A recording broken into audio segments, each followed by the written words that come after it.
दोस्तों, इसराइल के arrow defence system ने एक बार फिर से अपने आप को यहां पर साबित कर दिया है कि वाकई में वो दुनिया का सबसे बेहतर एयर डिफेंस सिस्टम माना जाता है। इसका एक जीता जागता उदाहरण जब ईरान ने अचानक से इसराइल पर हमला कर दिया, उस दौरान देखा गया। इस डिफेंस सिस्टम की अभी तक आसमान में बादशाहत कायम रही है। आखिर क्या सब हुआ है, चलिए जानते हैं।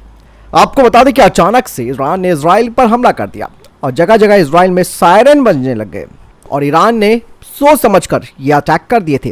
दरअसल ईरान ने करीबन 300 से ज्यादा ड्रोन और जो मिसाइलें हैं उन्हें इसराइल की तरफ दाग दिया, जिनमें कि कुछ बैलिस्टिक मिसाइलें, कुछ क्रूज मिसाइलें और इसके अलावा जो इनके पास किलर ड्रोन है उन्हें भी इसराइल की तरफ ईरान ने भेज दिया। हालांकि इतने बड़े हमले के बावजूद भी इसराइल को ज्यादा नुकसान नहीं हुआ।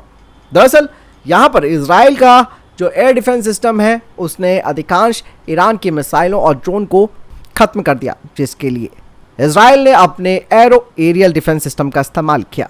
एरो डिफेंस सिस्टम जिसे कि इजरायली एरोस्पेस इंडस्ट्रीज ने अमेरिका के साथ मिलकर तैयार किया है और 1990 के दशक में एरो 1 डिफेंस सिस्टम के कई परीक्षण हुए। उसके बाद इसका एक और नया वर्जन विकसित किया गया जो कि एरो 2 है।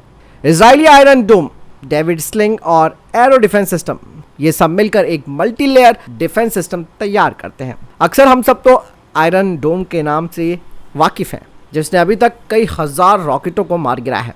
खास बात यह है कि ये छोटी दूरी के खतरों को रोकने के लिए काफ़ी फायदेमंद है, जिसमें कि ड्रोन और कम दूरी की मिसाइलें आती हैं। इसके अलावा दोस्तों, इसराइल के पास मीडियम टू लॉन्ग रेंज का इंटरसेप्टर भी मौजूद है, जिसे कि डेविड स्लिंग कहा जाता है। इसराइल का एयर डिफेंस सिस्टम में एरो 2 मिसाइलें जब शामिल हुई थी, इससे इसराइल का हवाई क्षेत्र और ज़्यादा सुरक्षित हो गया, जिससे कि इसराइल मध्यम और छोटी दूरी वाली मिसाइलों को रोक पाने में सक्षम हुआ। यह आने वाली मिसाइल को हवा में ही खत्म कर देता है। इसराइल अब एरो 2 के बाद इसका एडवांस वर्जन एरो 3 को भी शामिल कर चुका है और इसका एम लंबी दूरी के हवाई लक्ष्यों को खत्म करना है। इसकी रॉकेट्स की जो स्पीड है वो है मैक 9 यानी कि 11,000 किलोमीटर प्रति घंटे की रफ्तार से दुश्मनों की किसी भी मिसाइल को हवा में तबाह कर सकता है। एरो डिफेंस सिस्टम में missile launcher, green pine fire control radar, एक hazelnut tree launch control centre और एक citron tree battle management system शामिल होता है।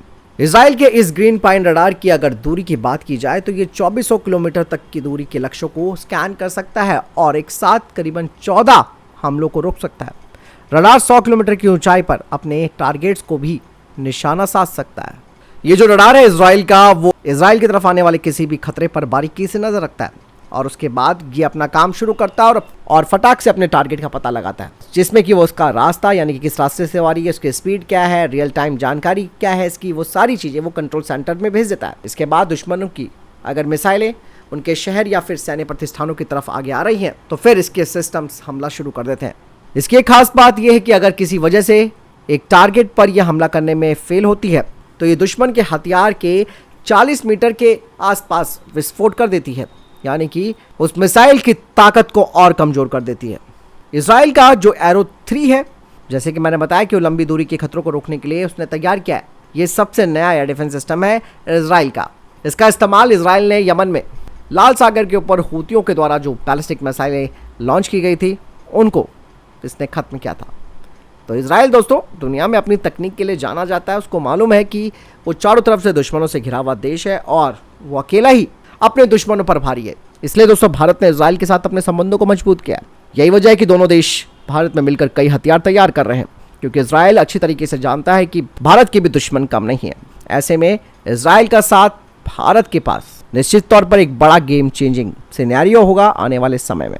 और इस जंग से दोस्तों भारत बहुत कुछ सीख रहा है। यहाँ पे दोस्तों मैं ईरान की एक बात और बता दूँ कि ईरान ने जिन मिसाइलों और अपने ड्रोन से हमला किया वो थोड़ा अपनी स्पीड की वजह से भी मार खा गई, क्योंकि काफ़ी लंबी दूरी से ईरान ने इनको दागा था, जिसकी वजह से इसराइल के एयर डिफेंस सिस्टम्स ने इन्हें तुरंत डिटेक्ट किया और इन्हें हवा में ही खत्म कर दिया। तो ईरान को यहाँ पर एक बड़ा नुकसान होता हुआ नजर आ रहा है। फिलहाल आपको क्या लगता है कमेंट सेक्शन में लिखकर जरूर बताएगा। मैं वीडियो के साथ जय हिंद, वंदे मातरम।